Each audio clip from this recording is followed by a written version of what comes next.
Hey everybody, welcome to another episode of Sports Talk for You. I am Aaron, this is my co-host Adam. Exciting week in the NFL, week number 4. Of course, the Kansas City Chiefs won an ugly one over the New England Patriots, but hey, a win is a win. Dak Prescott throws for 400 some yards again and still loses a game because of his costly interceptions. He should have had 4 interceptions, but I believe he only had 1 if I'm right. But the guy was awful. He threw so many passes that Cleveland Browns should have caught right in their hands, and they couldn't do it. Yeah. Again, Atlanta Falcons go Atlanta Falcons. They suck. Let's just get over that point.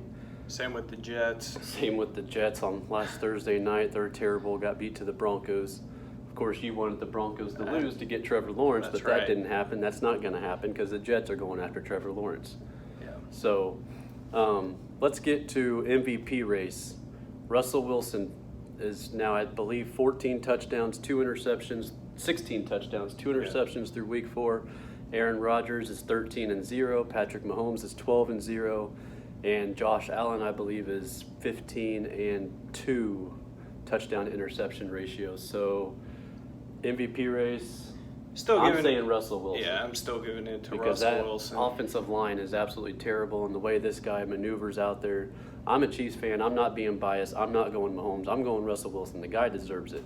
Yeah, I mean, especially right now. And, I know for a fact, I didn't see his second interception, but I know I did see his first one, and that went right through Greg Olson's hands. Yes. So he should have caught it, Exactly. And not only that, you brought up Dak Prescott and the Cowboys. The Cowboys are a disaster. It starts on the defense. I don't understand why they won't sign Earl Thomas.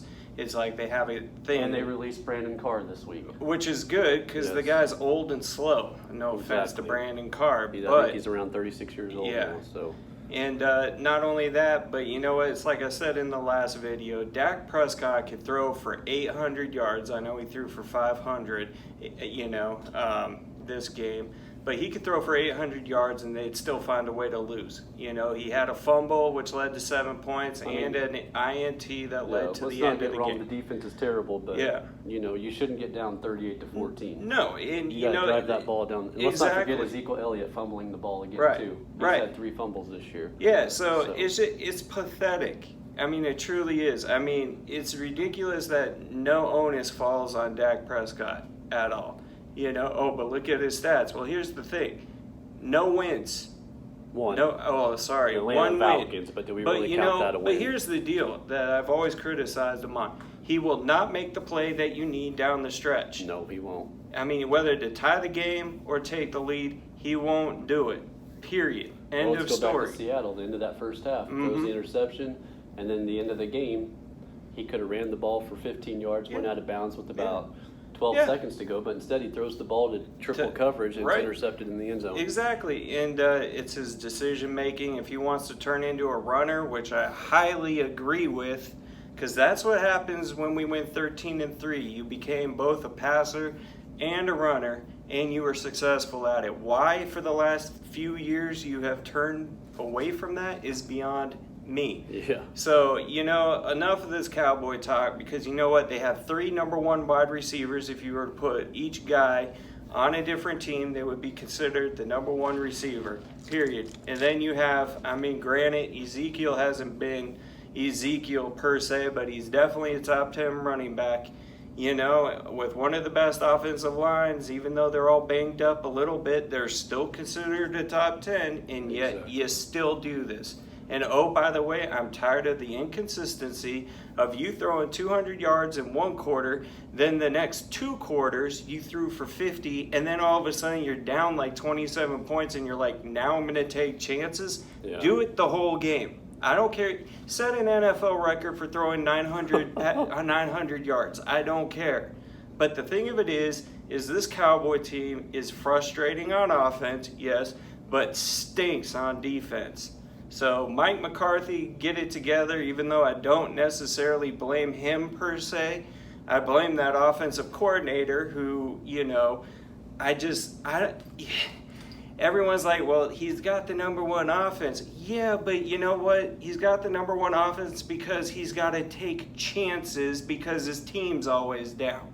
If he was consistent, then maybe I would consider it like, okay, it's not the offense, it's more the defense. But you know what?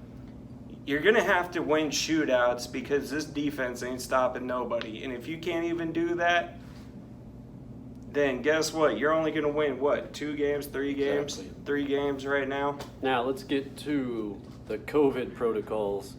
A lot of guys apparently are not following protocols. Titans went, I believe, 2 or 3 straight days with negatives. And then this morning came and 20 people tested positive. Good Lord Almighty.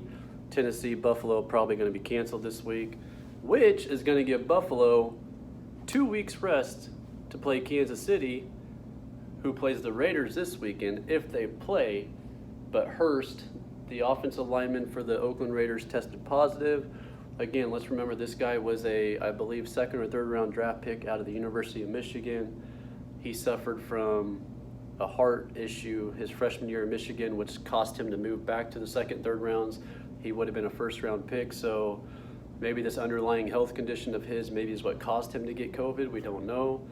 Hopefully he's quarantined now, and hopefully the rest of the players. The Chiefs tested negative all today, even though Stephen Gilmore for the Patriots tested positive after just playing the Chiefs, in which Gilmore shook Patrick Mahomes' hand, which God help Chiefs and the fans that Patrick Mahomes does not get this, because Right. Chad Henne is not going to win this team ball No. games. I'm sorry. But, I mean, Raiders, Chiefs, probably going to happen, 80% chance, 20% it might get canceled. Buffalo, Tennessee, 100% not going to happen.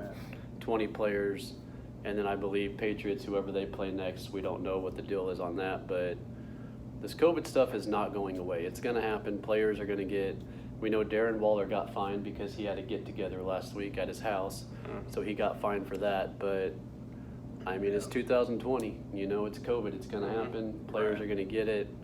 Let's just hope the season finishes. Yeah. And they said they could take that week away where you have off from the Super Bowl to be able to finish the last week if we need to. And you know, Roger Goodell was somewhat preparing for this. Yes, he you know, was. when he did schedules and whatnot. And you know, if a team doesn't play, you know, say this week, you got to wait another week, then it could go into your bye week. You know, Exactly. That's what the Tennessee So, and Pittsburgh that's- doing. They're okay. playing their bye week, so right.